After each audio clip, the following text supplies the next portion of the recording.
Le président Donald Trump a annoncé, ce samedi 3 janvier 2026, l'arrestation du président vénézuélien Nicolás Maduro. Les États-Unis ont mené avec succès une attaque à grande échelle contre le Venezuela et son dirigeant, le président Nicolás Maduro, qui, avec son épouse, a été capturé et transféré hors du pays. Cette opération a été menée conjointement avec les forces de l'ordre américaines, a déclaré le président américain sur son propre réseau social. Au pouvoir depuis mars 2013, Nicolás Maduro était l'un des principaux alliés du régime algérien. Le président Abdelmadjid Tebboune l'avait reçu en juin 2022 à Alger, à l'occasion d'une visite d'État. Les échanges entre les deux pays au plus haut niveau n'ont, depuis lors, jamais cessé. En juillet 2025, Abdelmadjid Tebboune avait ainsi reçu le ministre vénézuélien du pouvoir populaire pour l'agriculture productive et les terres, Julio César León Heredia, porteur d'une lettre de Nicolás Maduro. En mai de la même année, les ministres des Affaires étrangères des deux pays étaient convenus, à l'issue d'un entretien téléphonique, de préparer une réunion du comité mixte de coopération algéro-vénézuélien. À ce stade, le régime algérien observe un silence pesant sur l'arrestation de Nicolás Maduro par l'armée des États-Unis.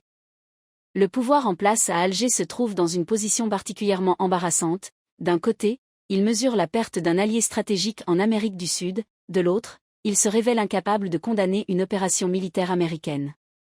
Et pour cause, le régime algérien entend éviter toute confrontation avec l'actuel locataire de la Maison-Blanche. À ce stade, le régime algérien observe un silence pesant sur l'arrestation de Nicolás Maduro par l'armée des États-Unis. Le pouvoir en place à Alger se trouve dans une position particulièrement embarrassante. D'un côté, il mesure la perte d'un allié stratégique en Amérique du Sud, de l'autre, il se révèle incapable de condamner une opération militaire américaine. Et pour cause, le régime algérien entend éviter toute confrontation avec l'actuel locataire de la Maison-Blanche. Depuis janvier 2025, l'Algérie a multiplié les gestes de bonne volonté à l'égard des intérêts américains. Deux multinationales, Chevron et ExxonMobil, figurent parmi les principales bénéficiaires de la nouvelle loi minière adoptée le 16 juin 2025 par le Parlement algérien, laquelle autorise les sociétés étrangères à détenir jusqu'à 80% des parts dans les projets miniers. Les dirigeants de ces deux groupes avaient d'ailleurs été reçus, en mai 2025, par le président Abdelmadjid Tebboune. Ce rapprochement ne constitue pas un acte isolé.